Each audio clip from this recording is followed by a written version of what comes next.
Ukraine is a gorgeous country with lots of UNESCO World Heritage Sites, glorious cathedrals, Orthodox churches, lush forest hills, culture, and more. Vibrant cities, ancient castles, stunning countryside, and diversity of landscapes all help make it a special destination regardless of its troubles. Доброго вечора, ми з України.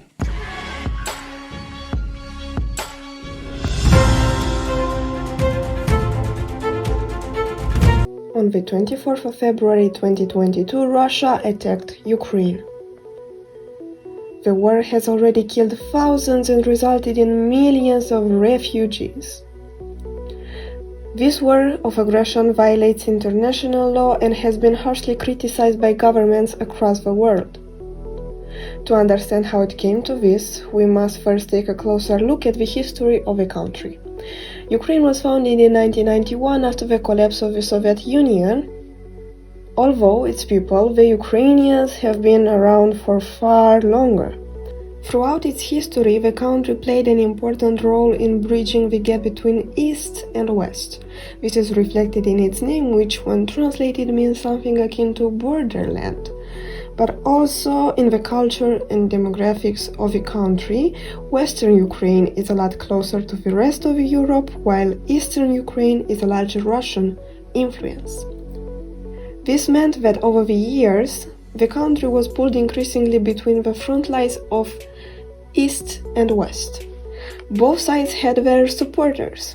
One opinion was to pursue a closer relationship with Russia that promised security through a strong ally. On the other hand, there was a possibility to work together with the West, where a possible membership with the European Union promised economic help for the relatively poor country, and a NATO membership could mean protection and independence from Russia. One government followed the next, some pro-Russian, some pro-European Union, but a clear decision was never made, and the tensions within the country grew and grew. One result of these tensions were the countrywide protests in 2014 against the then pro-Russian government. Russia capitalized on the ensuing chaos, annexed Crimea, and started supporting pro-Russian rebels in eastern Ukraine at the same time. Ever since 2014, there has been an ongoing conflict in this area, and any attempts at peace talks have proven largely ineffective. In February 2022, the Putin-led Russia formally recognized the independence of these regions in the east and started a large-scale invasion of Ukraine a few days later. Now the region conflict in eastern Ukraine has escalated to a countrywide war that has been going on ever since. Still, there is one big question that hasn't been answered. Why is Russia attacking? And what is going through Putin's head? The answer to these questions largely depends on who one asks. According to Russian media, the war's main goal is the denazification of Ukraine and to free the country's oppressed Russian inhabitants. Internationally, though, this is largely disputed.